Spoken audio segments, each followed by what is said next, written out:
Hi, friends. Welcome to the Hey Fundraiser podcast. I'm your host, Mary Peterson, and whether you're a frontline fundraiser, an executive director, a board member, or someone just wanting to make an impact in your community, this podcast is for you. We cover all facets of fundraising, and our main objective is to give you ideas and inspiration to help you raise more money. Join us as we grow, learn, and make an impact together. Hey fundraiser, welcome and come on in. If you are a major gift fundraiser and you want to raise more with less stress and frankly a little more swagger, you are in the right place. So my name is Mary, and today we're tackling one of the most common complaints I hear from my coaching clients. And that is, I feel like I'm always lowballing the ask amount. And here's the thing too, yes, it is a common complaint that I hear, but it's also a common complaint that I don't hear, and I should, from a lot of fundraisers. So if you're in my momentum group, if you are a private coaching client, you know that the ask amount is paramount. You get what you ask for. Now, you don't want to make it weird. If you have a meeting with Bill Gates, you're not going to ask for $5,000. Like, that would be very weird. So you want to always have the right ask amount. So we're going to really dig into this today. Now, why do fundraisers lowball? Well, mainly because they're afraid of scaring the donor. They're unsure what the right number is, or they're kind of defaulted to safe, I'm doing air quotes, safe asks instead of bold ones. So today I want to help you fix that. We're going to get real about why you're probably asking too little, how to build confidence to ask for higher, more appropriate gift amounts, and how to back up your ask so it never feels random or aggressive. So let's get to it. So I want to start with some truth telling. Fundraisers constantly are undershooting. It's because they fear rejection, and I get it. I spent years so afraid to make the ask. I would actually cultivate so long. It was like serial cultivation. It wasn't great because I was just so scared to ask. And then I cultivated so long that when it came time to make an ask, someone literally said to me once, oh, that's what this relationship's about. Oy vey. Not great. So fear of rejection, which, been there, done that, bought the t-shirt. Or fundraisers, they just don't know the donor's full capacity. There are so many tools out there to understand the donor's full capacity. You don't need fancy software. There are so many tips and tricks, which we will get more into. And a lot of fundraisers think that by thinking smaller and asking for less, they're actually being more polite. No, that's wrong. Just understand that that's wrong. And then frankly, it's a lack of confidence in your program's worth. A lot of fundraisers I find lowball the ask amount if they're asking for a program that the fundraiser themselves don't believe in the program. So when you are fearing rejection, you don't know the donor's full capacity, you think that smaller gifts equals being more polite, or you're lacking confidence in the program, this is what's happening. You're leaving money on the table, lots and lots of money. You also confuse donors who could give more. Again, it gets weird. You're not going to ask Elon Musk for a $2,500 gift. And donors get stuck at the same giving level over and over and over. So I want to make this very, very clear. One of the big reasons that I hear from my clients and my momentum members is that they don't want to upset the donor by asking for too much.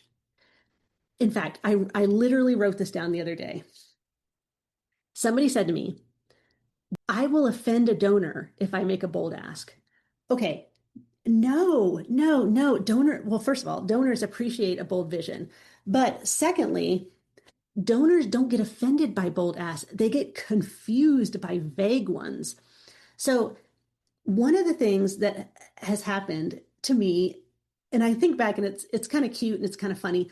I've never ended a relationship by asking for too much. I've never had a donor angry at me for asking for too much.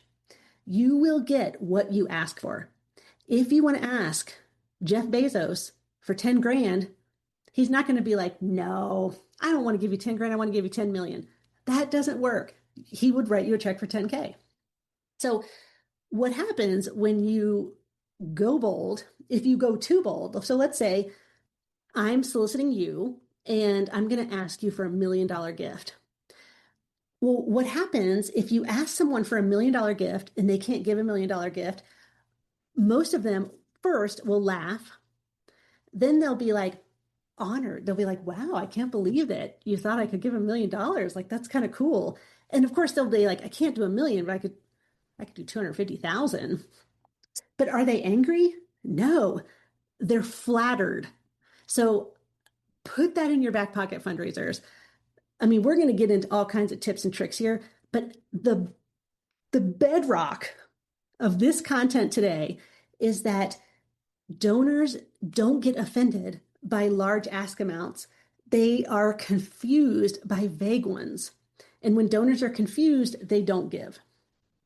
So let's talk about the real cost of like playing small. There's a lot at stake. When you under solicit, and I'm talking under solicit when it comes to gift amount. I mean, there's a lot of pervasive under solicitation in the world in general, but let's just focus on the gift amount for now.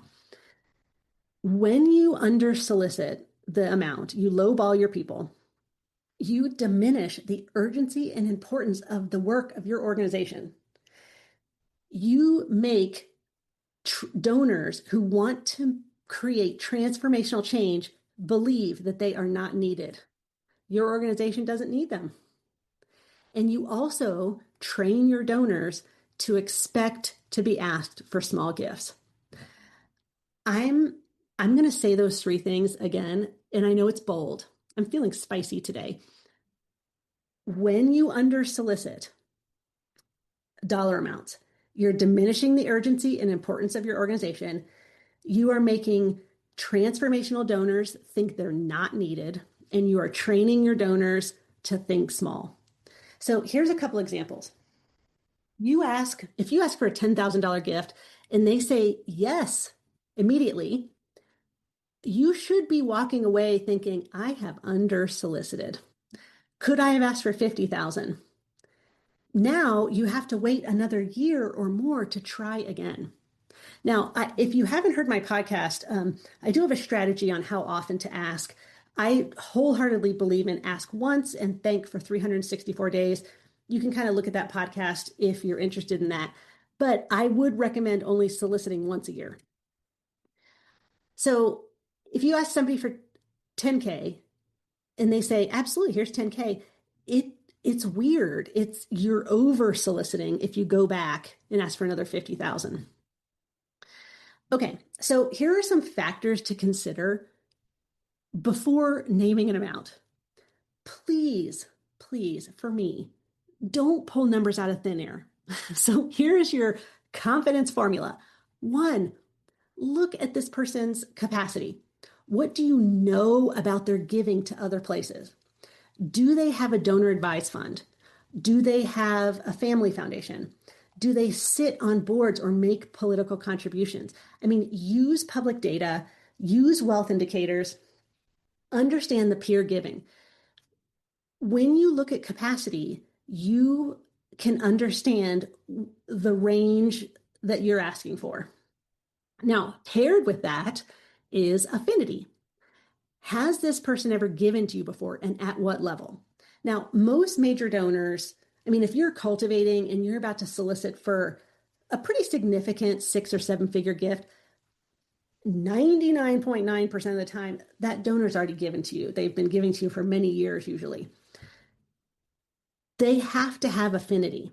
So has this donor been giving to you? Do they show up? Are they opening emails? Are they having conversations with you? Are they returning your calls? Are they coming to board meetings? All the things. Low capacity and high affinity still means opportunity, though. because you don't want to make too many assumptions about people's capacity, because people are very savvy these days about hiding their wealth. I mean, everybody has a trust. So it's hard to, when assets are put into a trust, you can't see them anymore. Okay, the third element to this formula is readiness. Have you talked about vision, impact, and timing with this prospect? And do they have affinity? Are they giving big gifts elsewhere? Is there a connection to your organization? Are they kind of upgrading gifts on their own? And are they engaged? So your ask amount should reflect their readiness, not just your need. Hey, fundraiser, before you sign up for another fundraising conference where you might leave with a good tote bag but zero strategy to raise more money, let me invite you to Major Gift Momentum. This is my private coaching group where you'll get weekly coaching calls with me, access to my full Major Gift curriculum, and a community that's actually moving the needle. Major Gift Momentum isn't based in theory, it's based in action. Members are closing 5- and 6-figure gifts within 3 months of joining. Heather just closed a $245,000 gift. Jacelyn just closed a $212,000 campaign gift. And Georgette just got a $500,000 commitment. All within 3 months of joining Momentum. Each of these Momentum members didn't think the donor would give that much, but once I taught them my method, they are raising money at a whole new level. So would you like in, fundraiser? If you do, go to heyfundraiser.com/momentum and let's get started. So there are 3 big things here, because I don't want you to pull numbers out of thin air. Like that would be like, the Jeff Bezos with the 10K thing. Like you're just not going to do that. Everybody knows he has capacity. He's like the second wealthiest man in the world. So don't lowball. So you're going to look at capacity. You're going to look at affinity for your organization, and you're going to look at readiness. Like, have you had meetings with this person?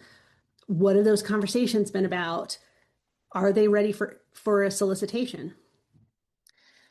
The next thing is you need to confidently deliver the ask. If you've done the research, you're ready to make the ask. You need to own it. So when you make that ask, I want you to do several things for me. First and foremost, I want you to use precise numbers. Would you consider a gift of $75,000? Feels very intentional.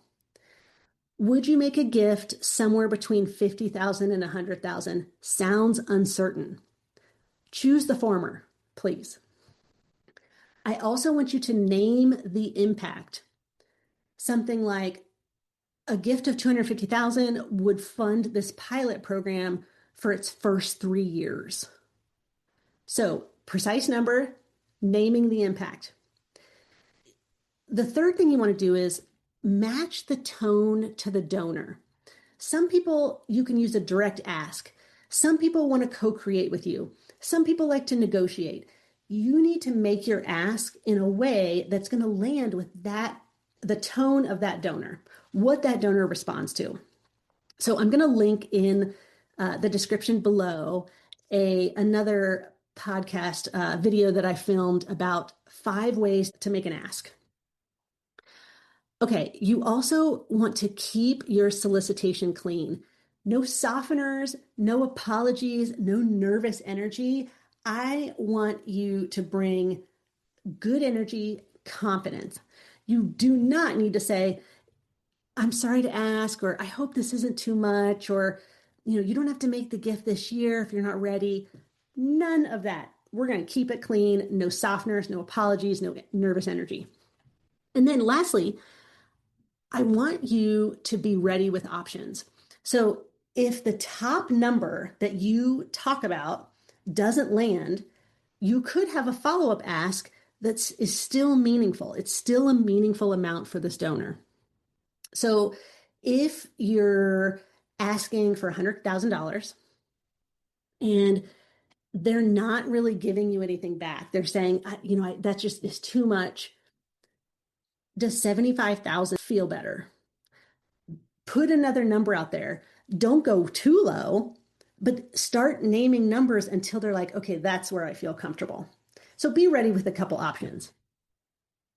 Now, many fundraisers, and again, they under solicit because of the nerves. So I want to give you like this quick confidence checklist. So you need to ask yourself these 4 questions. And if it's a yes to every single one of these questions, then you need to get in there and ask with the right amount. So here are your 4 questions. 1, did I do my research on this person? 2, does this number feel bold but reasonable? 3, is the ask aligned with what I know about this particular donor? And 4th, am I leading with mission and partnership? If you can say yes to those 4 things, you are looking at about the right number to solicit. Because lowballing your donors isn't polite. It is a disservice. It is a disservice to your donor. It's a disservice to the organization, and it's a disservice to your fundraising efforts. So we've talked quite a bit, fundraiser, about lowballing. Please don't lowball. You do not need to be afraid. You need to know the right number. You need to have confidence. And you need to go in there having done your research. So if you still need help choosing the right amount, I have a free download below that will help ask you some like guiding questions and give you like a confidence scale to help you land on the number that you can say out loud without flinching. So I'm going to put those in the show notes. So fundraiser, if you leave with anything, please know you have permission to ask boldly. You're not forcing generosity, you're inviting it.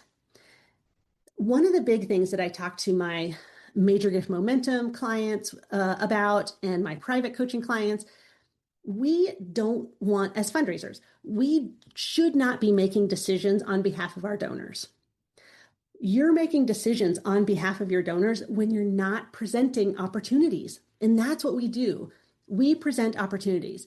They could say, gosh, no, that project doesn't really interest me, but I like this project over here. Cool. But you don't want to make those decisions. You need to put out all of the options so that the donors can make decisions for themselves. When you make decisions for your donors, you lowball. You only present certain things. You ask very rarely. Like, just know you should ask boldly with the right number because it is the absolute right thing to do. Okay, if this helped, follow us, leave a review, send it to a teammate who is about to make a big ask and they might be like kind of teetering or just nervous about making it. Okay, fundraiser, until next time. Hey fundraiser, thanks so much for being here today. Did you know that we create a special page for each episode that contains helpful links, episode highlights, standout quotes, and freebies? Check it out in today's podcast description. If you loved what you heard today, would you kindly give us a rating and review? It really helps other fundraising professionals find our Hey Fundraiser community. I'm Mary Peterson, and thank you for listening.